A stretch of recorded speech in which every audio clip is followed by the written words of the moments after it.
ইতালির রোমকে বিশ্বের মধ্যে একটি আধুনিক রাজধানী হিসেবে গড়ে তোলার পরিকল্পনা হিসেবে ১৯২৭ সালে তৎকালীন ফ্যাসিস্ট মুসোলিনি সরকার নগর সম্প্রসারণে সাবওয়ে বা মেট্রো রেল নির্মাণের পরিকল্পনা করেন।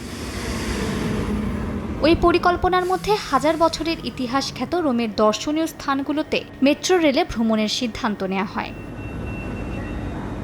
রোমে প্রথম মেট্রো রেল চালু হয় ১৯৫৫ সালে। পরবর্তীতে রাজধানী রোম সহ অন্যান্য শহরে এখন মেট্রো রেলের একাধিক লাইন রয়েছে। ইতালির রাজধানী রোমের ঐতিহাসিক কোলসিয়াম, মুসোলিনির তৎকালীন পার্লামেন্ট ভবন পিয়াসা ভেনেসিয়াস সহ পর্যটক এলাকাগুলোতে স্টেশন থাকবে। এতে ইতালীয় নাগরিক, পর্যটক এবং সব ব্যবসায়ীরা লাভবান হবেন। এখানে আমরা ব্যবসায়ী হিসাবে উপকৃত, পর্যটকরা উপকৃত।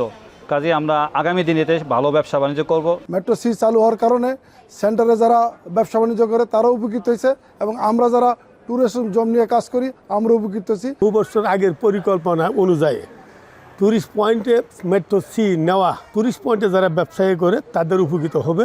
একটি ঐতিহাসিক নগরী হিসেবে ইতালির রাজধানী রোমের পরিচিতি বিশ্বজুড়ে। ইতালিতে মেট্রো এ, বি, বি1 এবং সর্বশেষ চালু হয়েছে মেট্রো সি, যার স্বপ্ন দেখেছিল দেশটি ১৯২৭ সালে। নানা জটিলতায় মেট্রো সির নির্মাণ কাজ শুরু হয় ২০০৭ সালে। প্রত্নতাত্ত্বিক জটিলতা ও মাটির গভীরে অগণিত নানা প্রাচীন স্থাপনা, সমাধি এবং রোমান রাস্তাঘাট থাকায় এ পরিকল্পনা বাস্তবায়নে দেরি হয়। সময় সংবাদ, ইতালি।